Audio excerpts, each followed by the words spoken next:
దేవుడు ఓడిపోతాడు. దేవుడు ఓడిపోవాలి.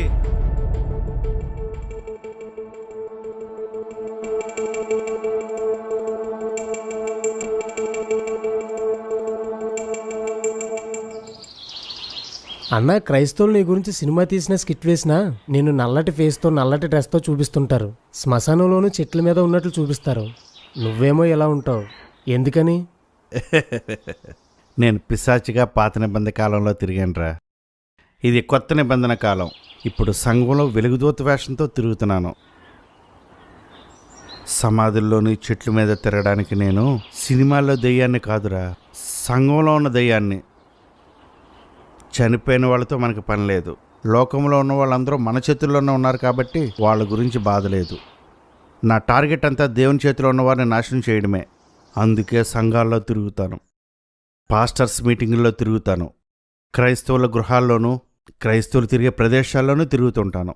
ప్రజెంట్ సంఘానికి షూటింగ్లు, ఎడిటింగ్లు, మ్యూజిక్లు, మ్యాజిక్లు, అంగు ఆర్భాటాలు చేసే టెక్నికల్ నాలెడ్జ్ ఉంది. కానీ పిశాచికి వెలుగుదూతకి తేడాను గమనించేంత థియాలజికల్ నాలెడ్జ్ లేదురా. నేనేం చెప్తే అది చేయడమే కానీ నీకు కూడా ఈ రెండింటికి తేడా తెలియదు కదా. అవునన్నా.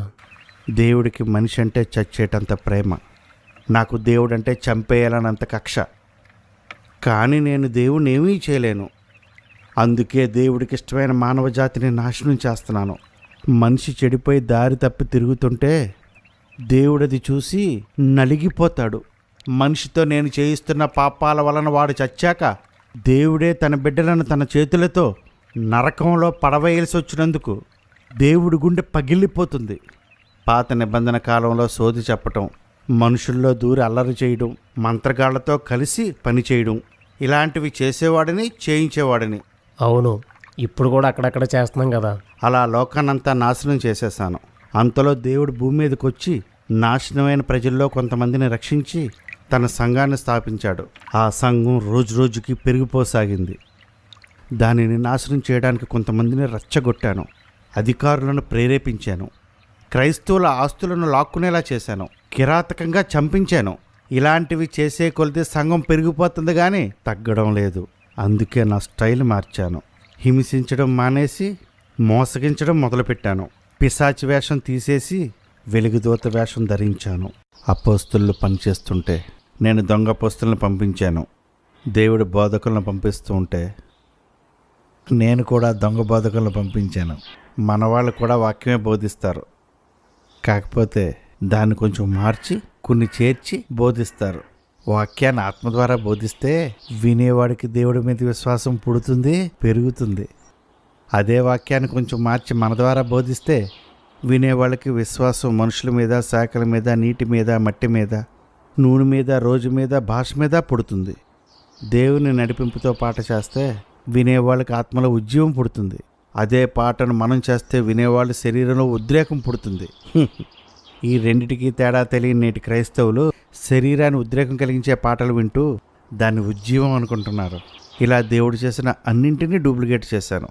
వాళ్ళు వాడిలాగే నటిస్తూ వాళ్ళు చేసే పనులన్నింటినీ కొంచెం మార్చి నేను కూడా చేశాను. అలా యావత్తు సార్వత్రిక సంఘంలో విభేదాలు, వివాదాలు పుట్టించాను. నా వేషాన్ని గుర్తించలేని అమాయక క్రైస్తవులు వాళ్ళల్లో వాళ్ళు గొడవపడి శాఖోపశాఖలుగా మొక్కలయ్యారు. రకరకాల ఆచారాలు, పద్ధతులు, వినోదాలు, వివాదాలతో దేవునికి దూరంగా పోయారు. నా మోసాన్ని గమనించిన వారు నాతోని నేను పెట్టిన సిద్ధాంతాలతో పోరాడకుండా నా చేతిలో మోసపోయిన వారితో పోరాడుతున్నారు. అక్కడక్కడ కొంతమందిని తప్పిస్తే ఇంచుమించు సంఘాన్ని అంతటిని నాశనం చేసేసాను. ఇంకా నాశనం చేస్తాను. ఇంకా నాశనం చేయడానికి దేవుని సేవకులు అడ్డుపడరా? మన వాళ్ళకి ఆయన వాళ్ళకి తేడా చెప్పనా? మన వాళ్ళు రాత్రి పగలు తేడా లేకుండా కష్టపడి తిరుగుతారు. ఆయన పంపిన వారు వారానికి 2 రోజులే పనిచేస్తారు.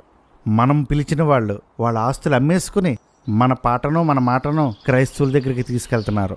ఆయన పిలిచిన వారు తమ సంపాదనలో 10వ వంతు మాత్రమే ఇస్తారు. ఆ డబ్బుల్లో కూడా సగం పాస్టర్లే తినేస్తారు. వీళ్ళేం చేయగలరా మనల్ని? యూట్యూబ్, వాట్సాప్, ఫేస్బుక్, పాంప్లెట్, పుస్తకాలు, ఓపెన్ మీటింగ్స్లో మన వాళ్ళకే క్రేజ్ ఎక్కువ. ఎవ్వడు మనల్ని ఆపలేడు.